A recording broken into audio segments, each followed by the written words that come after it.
what is the guarantee that the average Nigerian will be happier by this time next year than he or she is at this moment? Thank you very much. It's a very serious and mixed feeling for all of us to lose loved ones, children, particularly in Oyo State, Ibadan, then followed by various other reports. But are we looking at it from organizers' point of view? Or are you looking at it from the goodwill gesture of the people trying to give out whatever they have ancestral? And it's very sad that people are not well organized. We just have to be more disciplined in our society. Okay. Condolences to those who lost the family members. But it is good to give. I have been given out foodstuffs, commodities, including envelopes and body loan for the last 25 years. I've never experienced this kind of incident because we are organized, prone to discipline, and if you know you don't have enough to give, don't attempt to even give or publicize it. Is the question. Now, every society, even in America, they have food banks. They have hungry people. In Britain, they have food bank. They have warehouses. They are organized. They take tokens to be in line and take turns to to collect. It's unfortunate. We just have to. It's a reflection in our bus stops where we don't even want to be on queue before we rush into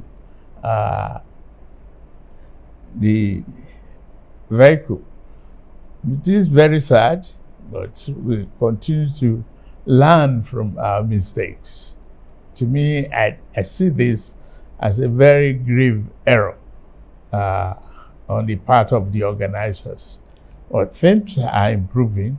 It doesn't kill our happiness for this season.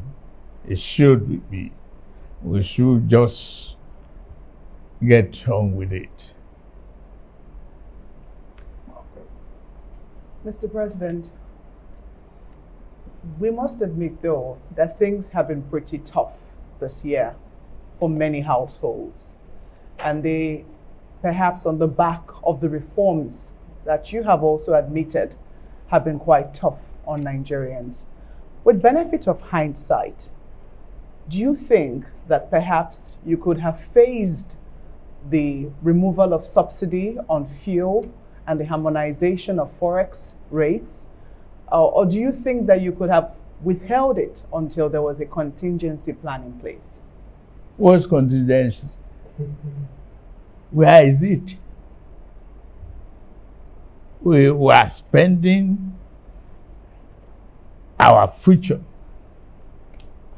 We are spending our generation's fortunes. We were not invested.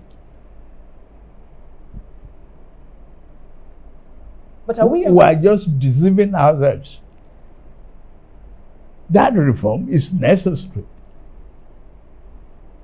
I could see the smugglers fighting back.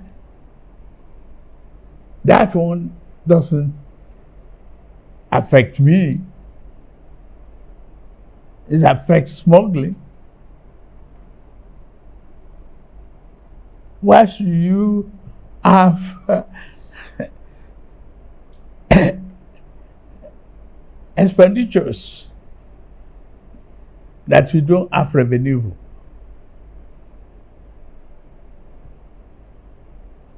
I don't want to question people with a 5 limousine type of vehicles on the roads. Well, we should teach management with all our programs.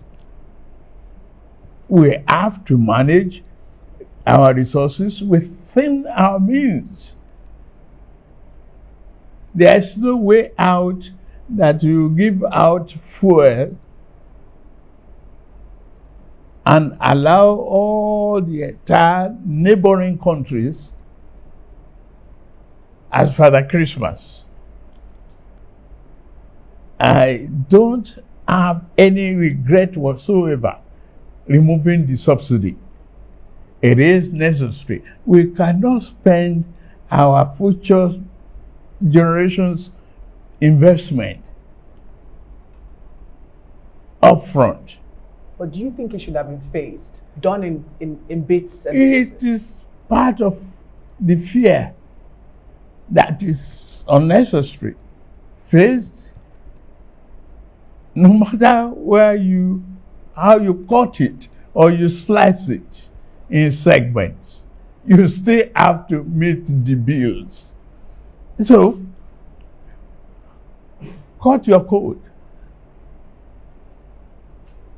strictly to your size. It's what we must manage. Management is the issue. And we have no choice but to pull the handbrake. Otherwise, we are headed for slippery slopes that could result in financial disaster for not just for us, but our children and grandchildren. Where is the inheritance?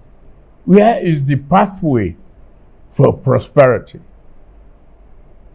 You've already prospected into the next fiscal year with the presentation of the budget of restoration, and congratulations on that. But Mr. President, what people are more concerned about is the issue of debt servicing. It exceeds education, health, and infrastructure combined. So a lot of people are wondering, especially critics of your budget, I'm sure you're aware of that, are wondering how you intend to close the budget deficit and balance that against the likelihood of more borrowing in the new year, or rather in 2025, for perhaps capital projects. Borrowing is not criminal.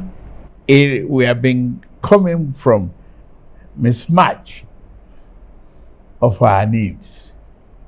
We have a serious infrastructural deficit. If you don't put money on the long-term matching project, long-term basis, we don't have the short-term to manage a long-term business. It's a mismatch. That's one. Yes, we have headed the wrong road in the past. I don't want to look at that. I want to think about prosperity for our country. I want to think about tomorrow, today. What is the element of this borrowing? Capital project. Our roads are terrible. Our internet is not up to the level that we want as a technology-driven nation. We are still indebted in electricity and deficient in power generation.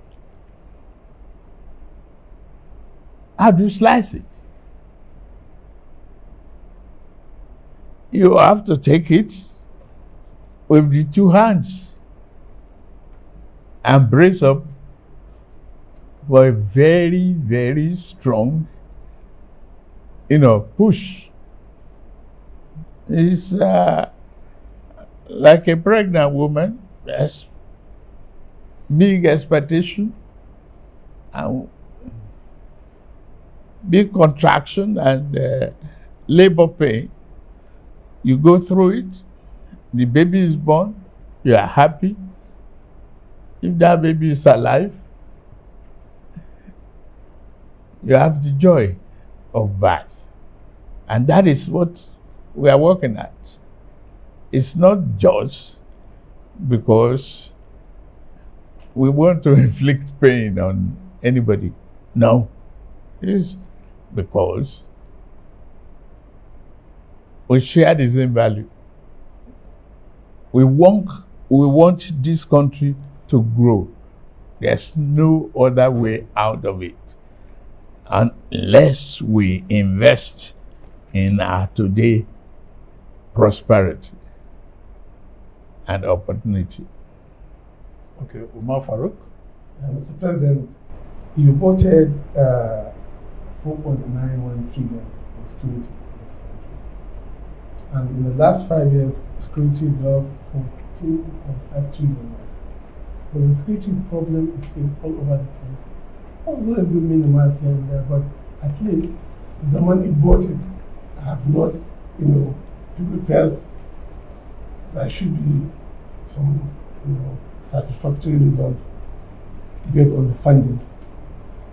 When President Buhari took over from President Jonathan, he investigated the service chiefs, and a lot of recoveries, abuses, corruption was all over the place.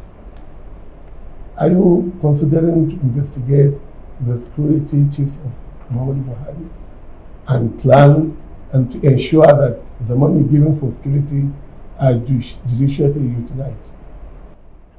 For today, I have confidence in my security architecture of the country. It is very, very unfortunate that, 2 decades of wanton killing.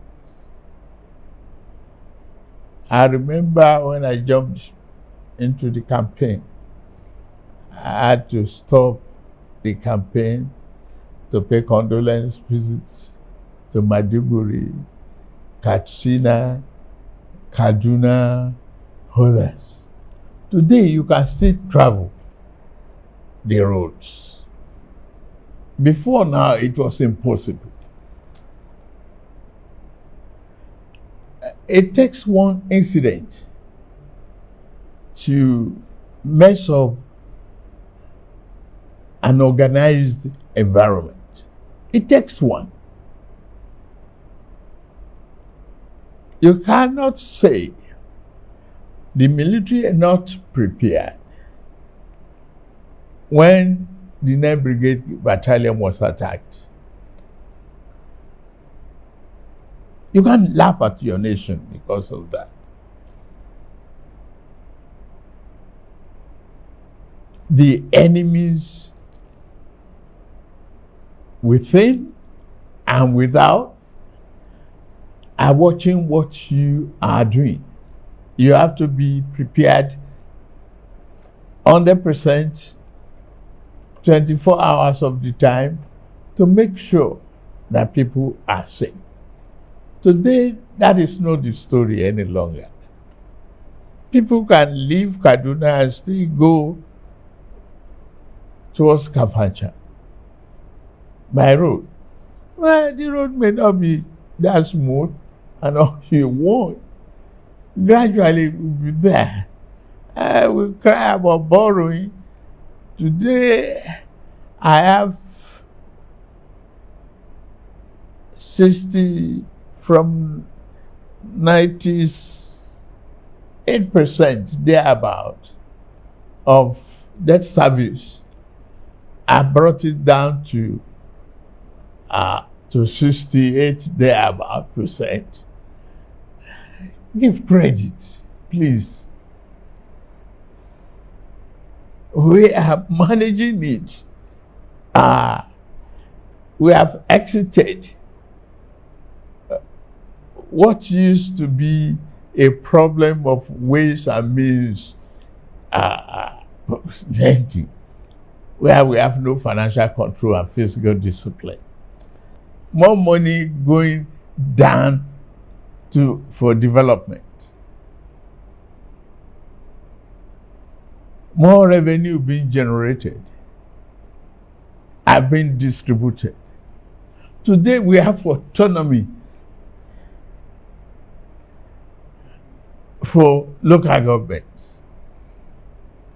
As some of you, including Otitoju, will remember my lamentation, my argument with Obasanjo about the need for grassroots development when I created 37 local government development areas for Lagos State. Go there now, you see development.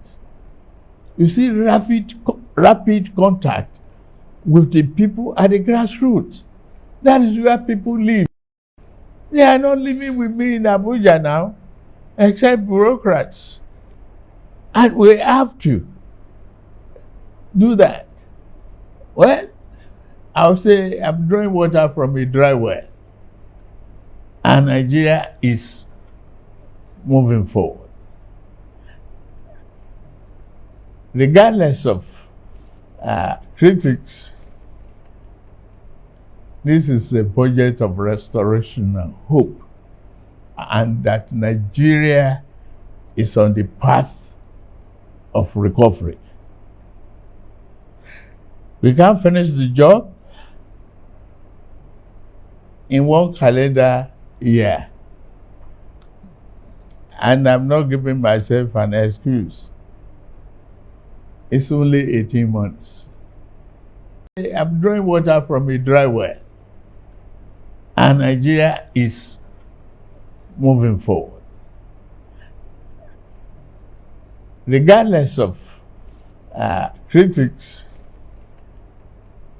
this is a budget of restoration and hope, and that Nigeria is on the path of recovery. We can't finish the job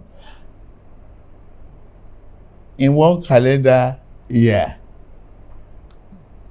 and I'm not giving myself an excuse. It's only 18 months. Ruth? He asked Okay, you Baba. whether you are going to probe service chiefs that you I'm not probing anybody, service chiefs or service chiefs. You cannot disrespect the institution because of a threat of a probe.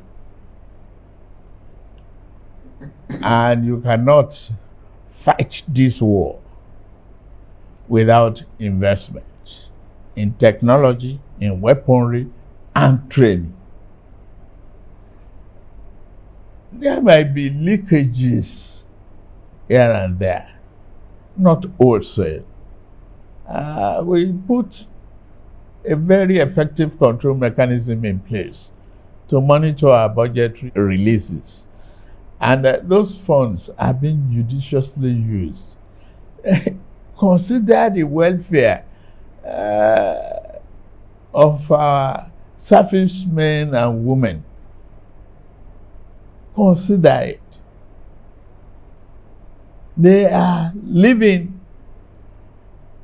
in and operating in a very serious conditions. We have a huge country, a very huge one, and a lot of forests, unoccupied spaces.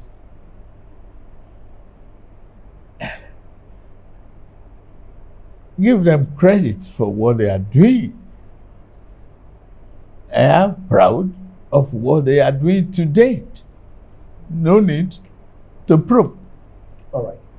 Thank you, Mr. President. My question is still on the costs of living crisis, which has been described as the worst in a generation. and then the budget as well. Your plan is to, inflation is currently at 34%. Your plan in the current budget, in the 2025 budget, is to bring it down to 15%. Yeah. How do you plan to do that? Okay. One, produce more for consumption locally. Export, imports.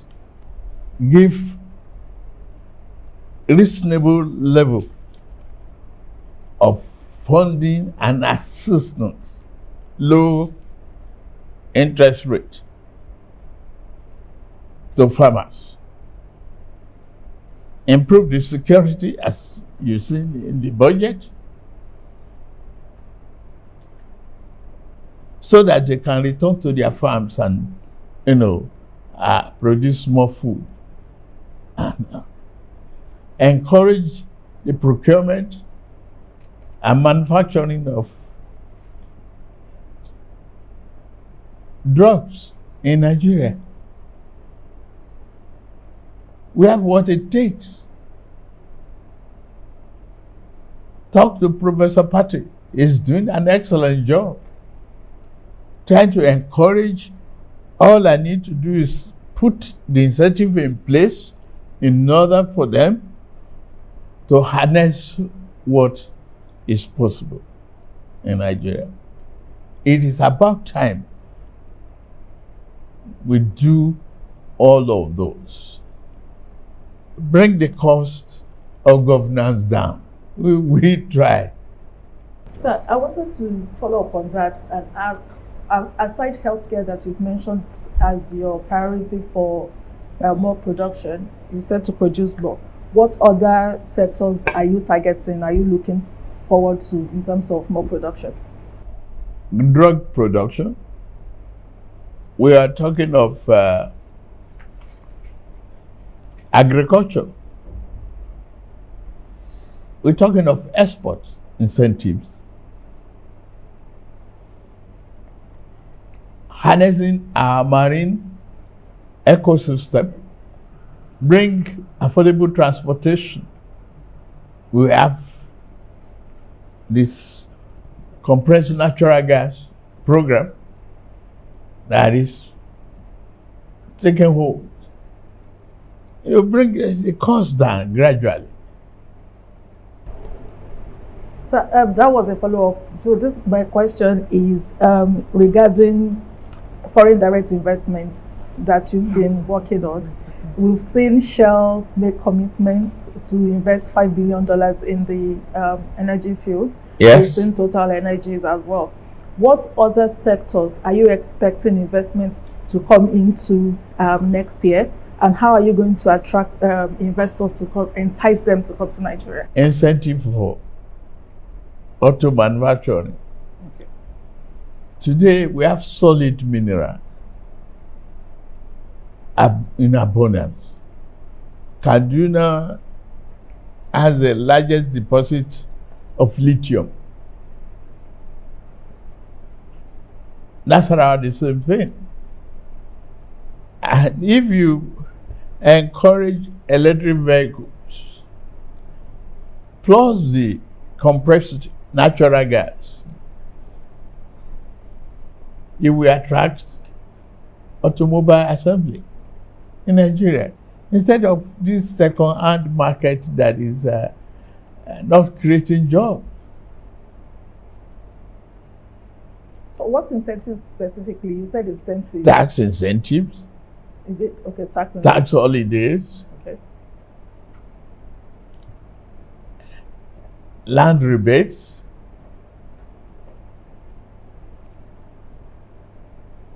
Manageable pays. Okay. A lot of broad-based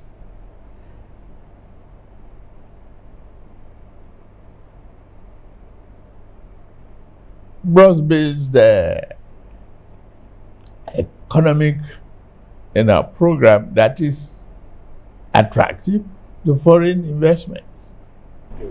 I want to take us back to the matter of the tax reform bills that you came up with. It's still generating controversy in the country. Some people are not happy. They are complaining that there wasn't enough time to engage stakeholders so that they can come to some unanimity on the matter. I know that you've met with some governors and some leaders, especially from northern Nigeria. What is the situation on the tax bill? What steps are you prepared to take so that we can put this matter to bed? And then secondly, you talked about your desire to reduce the cost of governance. Many people will say you have not, yes, you took some steps earlier, but they will say those steps are not enough. You have a very large cabinet and they will want you to do something about the size of your cabinet. Is it something that you are prepared to do? Basically, what do you intend to do to bring down the cost of governance? I'm not prepared to bring down the size of my cabinet. One, I saw the need when I put them together. You don't give somebody an assignment that they cannot fulfill. No. Job description must be efficient and effective. Nigeria is a large country, and I'm glad you are here. If you are to entertain over 200 million people just on entertainment, calculate how many stewards will you require. That's just, for entertainment. Not the cleaners, not the desk tables. Excuse me, let's pay attention to efficiency. Efficiency, effectiveness is the hallmark of the philosophy behind that cabinet.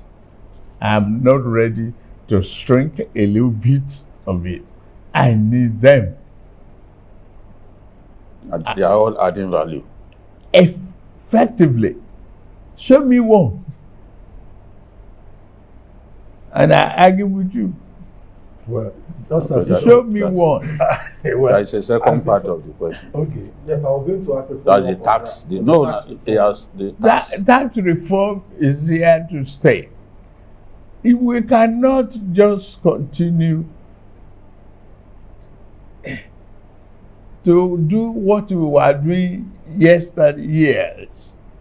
in today's economy, we cannot retool this economy with the old broken folks.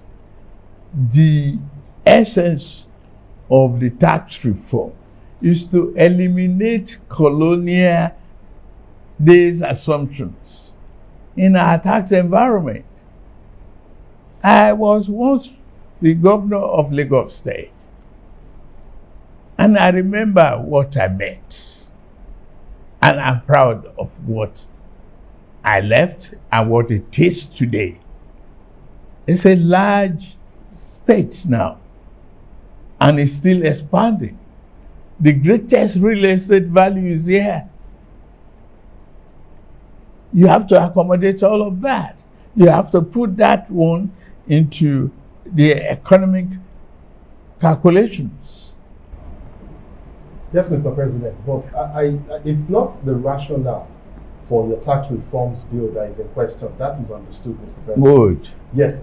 I think what especially critics are arguing is that it seems to be rushed, and that you could have perhaps preceding, just before the presentation to the National Assembly, you could have sought maybe for more dialogue, a political solution to preempt the outcry and resistance that you faced afterwards. Every tax situation without outcry is not a tax.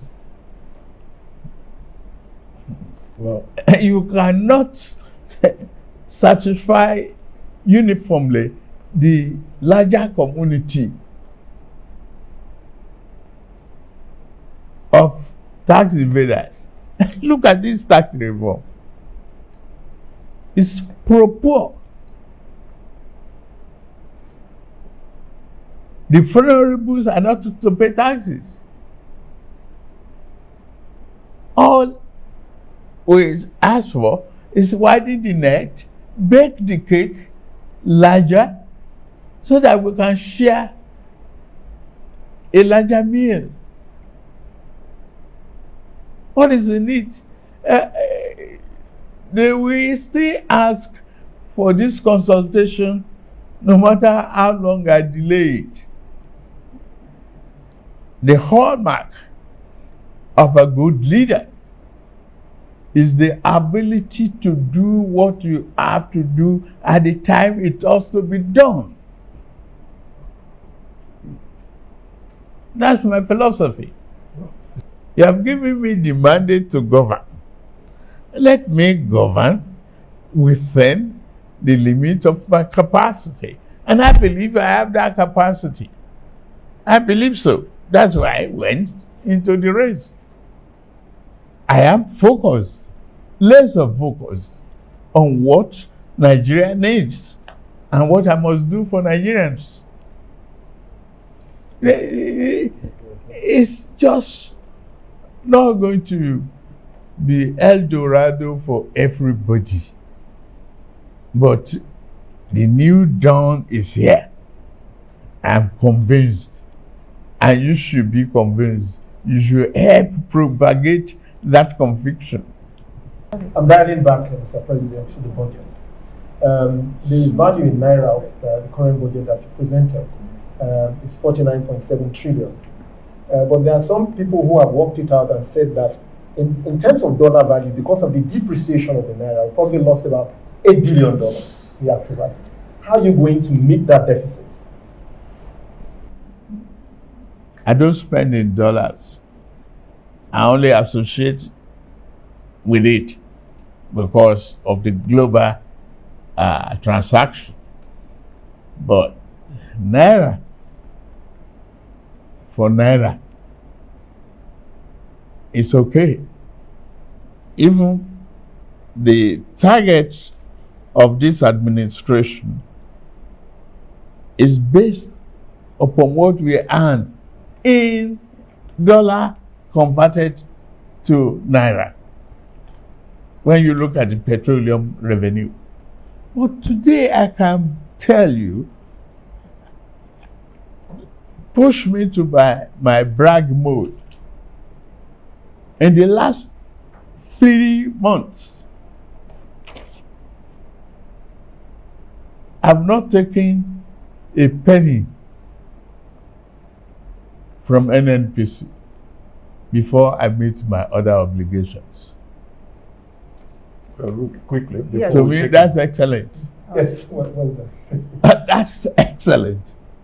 I repeat, without falling back to the old order, without going into ways and means, I've met all obligations. Mr. President, are Sir. you marking yourself? Are you marking, when you say that's excellent, are you scoring yourself? Why not? Will you score me? Shouldn't Nigerians do it? If you help me to. But I should grade myself if I did my own work right. Well, Sir, I wanted quickly, to come back go on to. break and then we'll come back. So I wanted to go back to the issue of the tax reform. One of the key contention there is the VAT.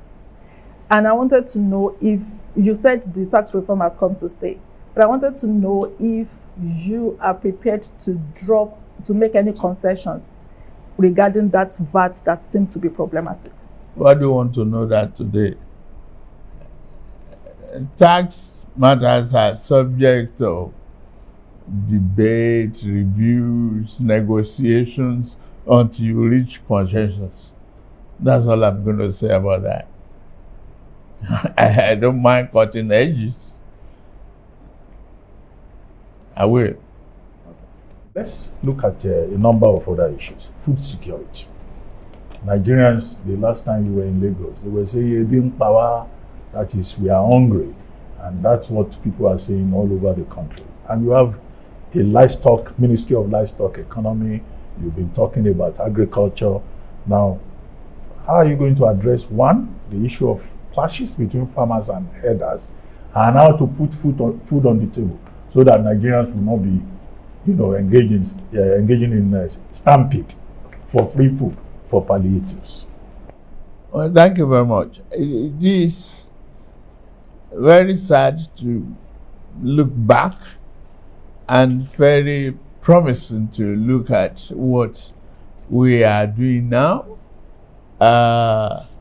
There was never a Ministry of Livestock Development. It was stopped. I've been traveling around the globe to campaign and sell Nigeria.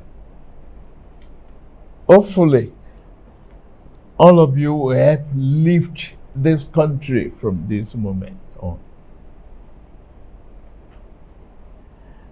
And livestock is to turn a disaster to prosperity for Nigeria. We have what it takes. We have the arable land, we have animal stock, we have the opportunity. We just have to remove the conflicting element and commercialize the venture. And I went to Brazil, saw what is happening there.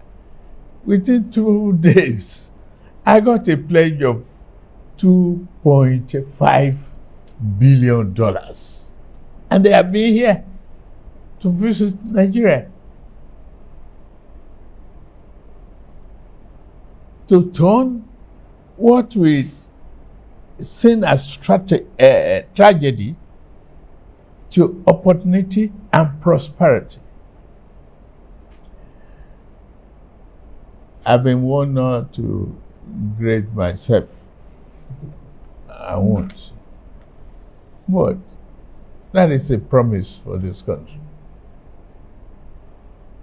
And that's up till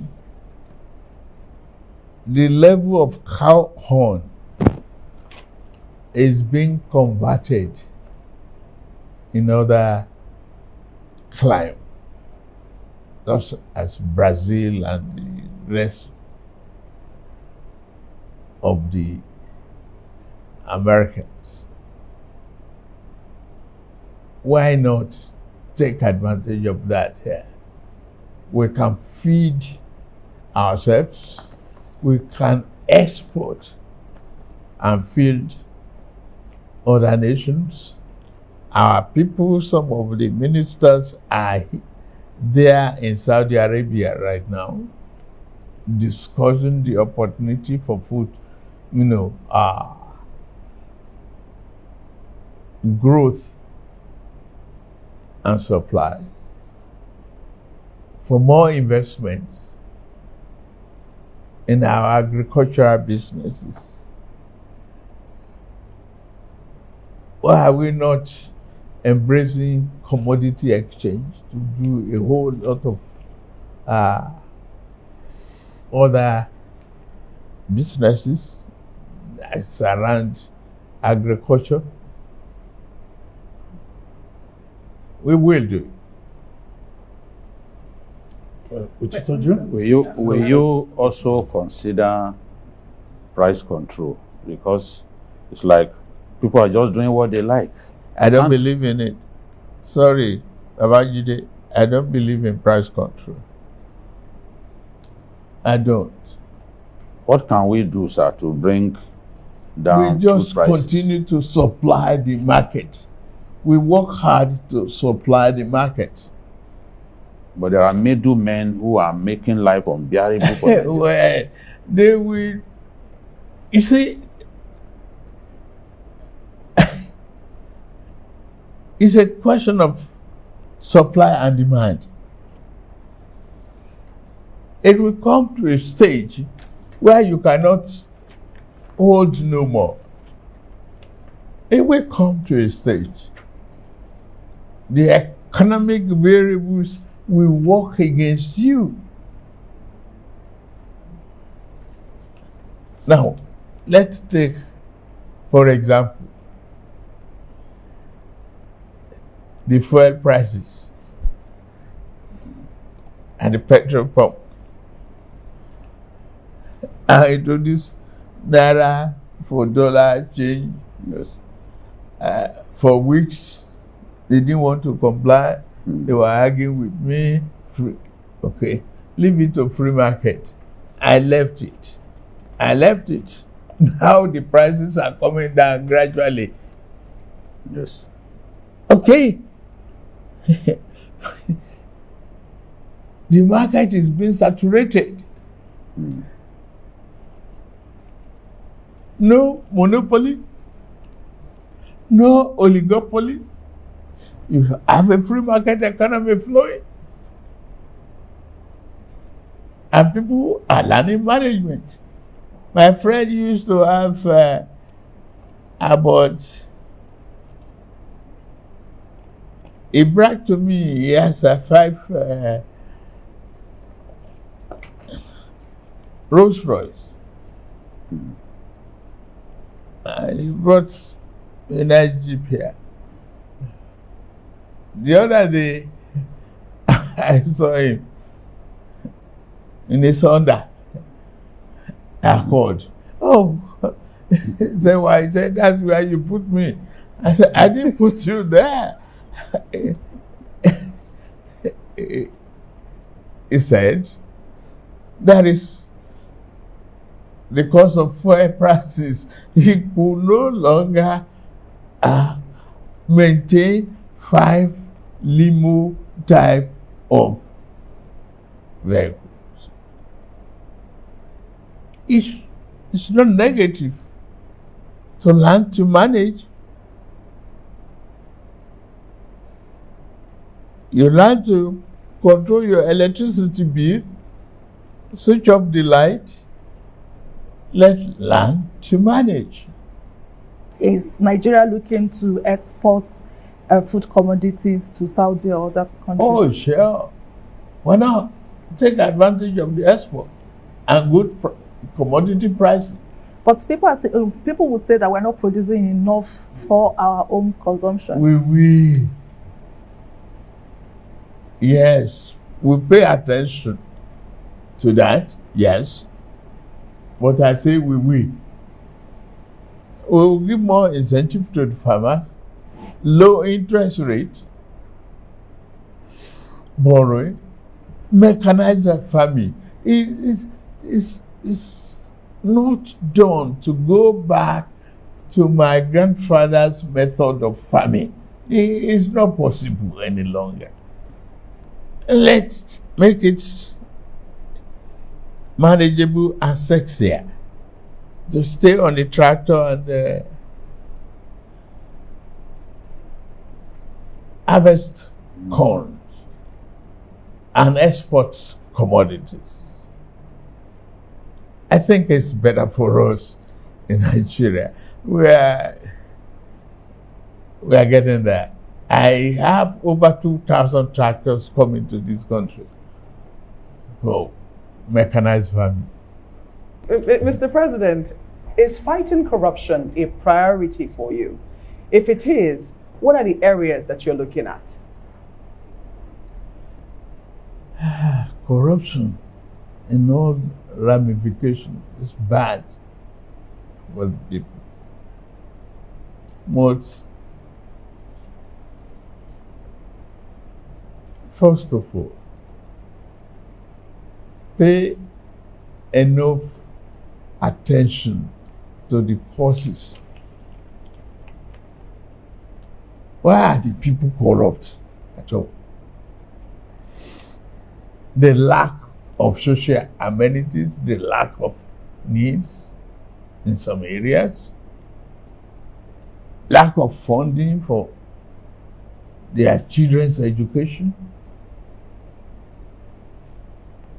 There are so many anti-corruption mechanisms that you can put in place that will help the people not to be corrupt. Pay them good and living wages. I have moved from 35,000 to 70,000. To me, that's anti-corruption. And if I can earn more, I've given more money to the state and local government level. I've been transparent with my earnings. Every month there is a publication as to how much this country is making. But Mr. President, it doesn't address grand corruption. There's petty corruption and there's grand corruption. Only recently, the EFCC, published the fact that one person owned 735 houses in Abuja alone. One person. And we got it. You don't know how long it has started. He did fantastic infrastructure. He had rule of houses, but we got it. That's anti-corruption too. We got it for the public. Disclosure, ability to stem corruption is part of the instrument of EFCC. That is why they are discovering all sorts of inefficiencies in the system, block all the loopholes where anybody can just game the system.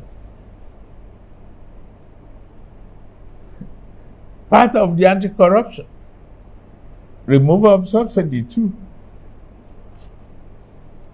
is anti-corruption.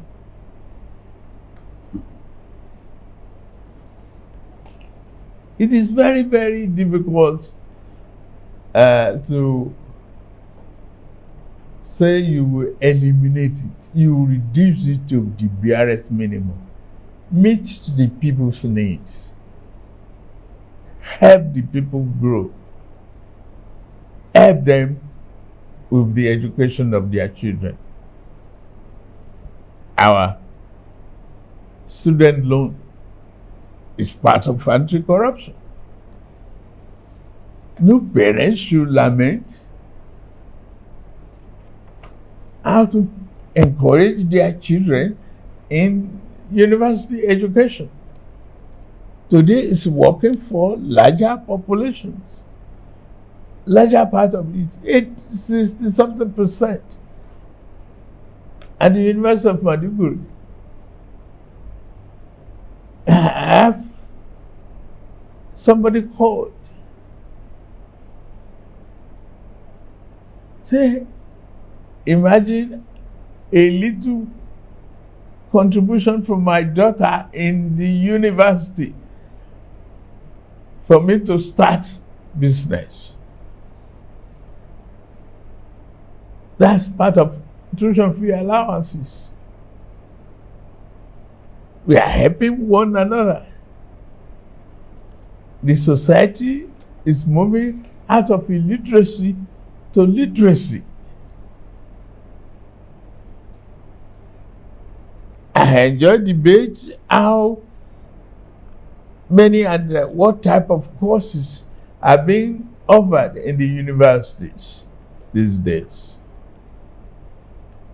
to improve science, knowledge, and technology. We just continue to work at it. But I'm sure we are not taking our eyes off those serious matters. Well, Mr. President, thank you for your time. As we begin to wrap up, I mean, people are watching you at home. What would you like to say to Nigerians? It's Christmas season, it's New Year season. What promises do you have for them in the year 2025? 2025 is a very promising year. Let me first of all thank Nigerians for having confidence in me to be the President of the Federal Republic of Nigeria. I'm very, very proud of that. And I don't want you to think I will take you for granted at any given time. I'm here to serve. It's all about service. And I'll do it with all my heart. I seek your cooperation at all the time. I seek your understanding. I understand the trouble you've been through, the economic problems. It's just 18 months that I've taken over the reign of this country. The promises there, we are on the right path. We stay the course. We maintain focus. We share love with each other. Let us believe in ourselves and in our country. Yeah. Tomorrow will bring a glorious dawn. Thank you very much. On that note, we come to the end of this presidential media chat with President Bola Tinubu. Thank you very much, Maokwe Ogun Yusuf of Channels Television. Thank you, Nnamdi Odipo of Nigerian Television Authority. Thank you, Umar Farouk from Voice of America, VOA. Thank you very much. Azu Ishekwene from Leadership Newspaper. Thank you, Ruth Olurumbi from Bloomberg News. And thank you, Babajide Kolade Utitoju from TV Continental TVC. I've been your moderator. My name is Ruben Abati. Bye for now, and thank you very much for watching. Thank you, Mr. President.